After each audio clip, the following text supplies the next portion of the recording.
இயேசு கிறிஸ்துவின் இனிதான நாமத்தில் இன்றைய ஆவிக்குரிய சிந்தனைக்கு உங்களை அன்புடன் வரவேற்கின்றோம். இப்போதும் ஒரு பாடலுக்கு பின்பு உங்கள் சிந்தையை தெளிவிக்கும் ஆவிக்குரிய செய்தியை கேட்கலாம். தாழ்மை உள்ளவரிடம் தங்கிடுதே கிருபை, தாழ்மை உள்ளவரிடம் தங்கிடுதே கிருபை, வாழ்நாளெல்லாம் அது போதுமே, சுகமுடன் தம்பலமுடன், வாழ்நாளெல்லாம் அது போதுமே, சுகமுடன் தம்பலமுடன், சேவை செய்ய கிருபை தாருமே, சேவை செய்ய கிருபை தாருமே, தம் கிருபை பெரிதல்லோ, எம் ஜீவனிலும் அதே,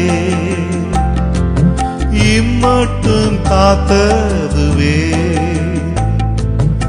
இன்னும் தேவை கிருபை தாருமே, இன்னும் தேவை கிருபை தாருமே. ஆண்டவர் இரட்சகருமாக இயேசுவின் இனிதான நாமத்தினால் உங்களை வாழ்த்துகிறேன். இதனால் நம்முடைய ஆவிக்குரிய சிந்தனைக்காக கொலோசியருக்கு எழுதின நிருபம் 3ஆம் அதிகாரம் 24ஆம் வசனத்தை வாசிக்கிறேன். எதை செய்தாலும் அதை மனுஷர்க்கென்று செய்யாமல் கர்த்தருக்கென்று மனப்பூர்வமாய் செய்யுங்கள். ஆண்டவருடைய வார்த்தை சொல்கிற நம்ம எதை செய்தாலும் அது மனுஷருக்கென்று இல்லாமல் கர்த்தருக்கென்று. கர்த்தர் அதை பார்க்கிறார். கர்த்தர் அதற்கு பிரதிபலனை கொடுக்க வல்லவராய் இருக்கிறார். மனப்பூர்வமாய் செய்ய வேண்டுமாய் முறுமுறுத்துக் கொண்டு, குறைவோடு கூட அல்ல. இயேசு இந்த பூமியில் இந்த நாட்களில் செய்த காரியங்கள் எல்லாம் பிதாவை பிரியப்படுத்தக்கூடியதாக இருந்தது, மனப்பூர்வமாய் இருந்தது. அரை குறையா எதுவுமே இருக்காது. பிரசங்கித்தார், அதைப்படி தான் வாழ்ந்து காண்பித்தார். வேதத்திலே யோவான் 13ஆம் அதிகாரம் 15ஆம் வசனம் கூட சொல்லுகிறது, நான் உங்களுக்கு செய்தது போல நீங்களும் செய்யும்படி உங்களுக்கு மாதிரியை காண்பித்தேன் சொல்லுகிறார். சீடர்களின் கால்களை கூட ஆண்டவர் கழுவுகிறார். பாருங்கள், எவ்வளவு பெரிய தேவனுடைய குமாரன் வானத்தின் எல்லா மகிமையை விட்டு பூமிக்கு வந்து சீஷருடைய கால்களை கழுவி தாழ்மையை கற்றுக் கொடுக்கிறார். தாழ்மை குறித்து இயேசு பிரசங்கித்ததோடு மட்டுமல்லாமல் அதை கற்றுக் கொடுக்கிறார். அந்த நாட்களில் நாம் தாழ்த்த யோசிக்கிறோம், நாம ஸ்டேட்டஸ் பார்க்கிறோம், அல்லது நம்ம எப்படி நடக்கிறோம், நம்மலாம் எப்படின்னு சொல்லி அநேக நேரத்துல பெருமையாய் பேசுகிறோம், விட்டு கொடுக்க யோசிக்கிறோம், சொல்லிக்கொண்டே போகலாம். தாழ்மை நம்ம வாழ்க்கையில் இருக்கிறதா? ஆண்டவர் அதை வாழ்ந்து காண்பித்து போயிருக்கிறார். வால்டர் என்கிற தேவனுடைய ஊழியக்காரருடைய வாழ்க்கையில அவரே எழுதுகிறார், தன்னுடைய பைபிள் காலேஜுக்கு போகணும்னு சொல்லி வீட்டுல சொல்லி அனுப்பும் பொழுது அவ்வளவு சந்தோஷமாம், அவ்வளவு எதிர்பார்ப்போடு வேதாகம கல்லூரியில் போய் நான் சேரப்போகிறேன், அங்கு அநேக காரியங்களை கற்றுக் கொடுப்பார்கள், வேதத்தில் தேறினவனாய் மாறிவிடுவேன், பின்பு வந்து வல்லமையாய் ஊழியத்தை செய்வேன், ஆண்டவர் என்னை பயன்படுத்துவார் என்று சொல்லி பல எதிர்பார்ப்போடு பெட்டி படுக்கை எடுத்துக்கொண்டு வேதாகம கல்லூரிக்கு போகிறார். அங்கு போய் நுழைந்து விட்டு எல்லாவற்றையும் ஃபார்மாலிட்டிஸ் எல்லாம் முடித்த உடனே நேராக தன்னுடைய அறைக்கு போகிறார். அங்க ஒரு வார்டன் அம்மா உட்கார்ந்து இருக்கிறாங்க. பேரெல்லாம் கேட்டு எல்லாம் பண்ணி, சரி தம்பி வாழ்த்துக்கள் சொல்லிட்டு பெட்டி படிக்கலாம் அங்க வச்சிருன்னு சொல்லி அங்க இருக்கிற பாத்திரங்களை நீ நல்ல முறையில துலக்க வேண்டும் என்று சொல்லுகிறார். அதெல்லாம் கிளீன் பண்ணணும், கிச்சன்ல கிளீன் பண்ற வேலைதான் உனக்கு என்பதும் இந்த வாலிபனுக்கு கோபம் வந்து விட்டது. நான் வேதாகம கல்லூரி கற்க வந்திருக்கிறேன், பாத்திரங்களை கிளீன் பண்ணுவதற்கு என்னுடைய வேலை இல்ல, இது பெண்களுடைய வேலை என்று சொல்லி அவன் மறுக்கிறான்.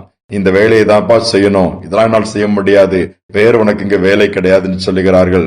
கோபத்திலே மீண்டும் பெட்டி படுக்கை எடுத்துக்கொண்டு வீட்டிற்கு புறப்பட்டு விட்டான். போகிற வழியிலே ஒரு பெரிய கன்வென்ஷன் கூட்டம் நடக்கிறது. கன்வென்ஷன் கூட்டம் நடக்கும் பொழுது சரி இதான் எட்டி பார்த்துட்டு போகலாம் என்று அங்கு போய் நிற்கிறான்.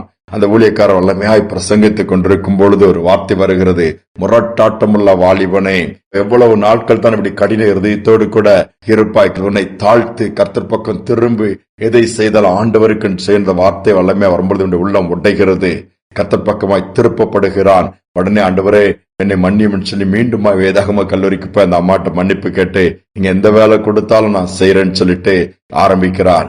அற்பமான ஒரு ஆரம்பம், ஒருவேளை கஷ்டமாக தான் இருந்தாலும் அதற்கு பிறகு சூழ்நிலை மாறுகிறது. தாழ்மையை கற்றுக்கொள்கிறான்.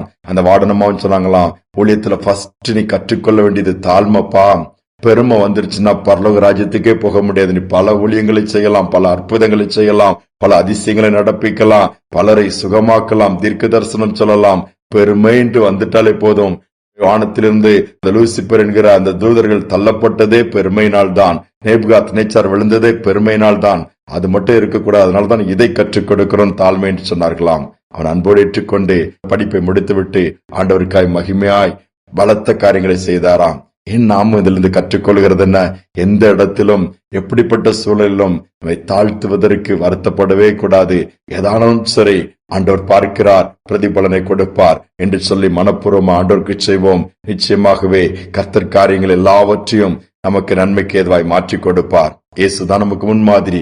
சிஷ்யருடைய கால்கள் என்று உலகத்தில் இருக்கும்போது கழுவினார்.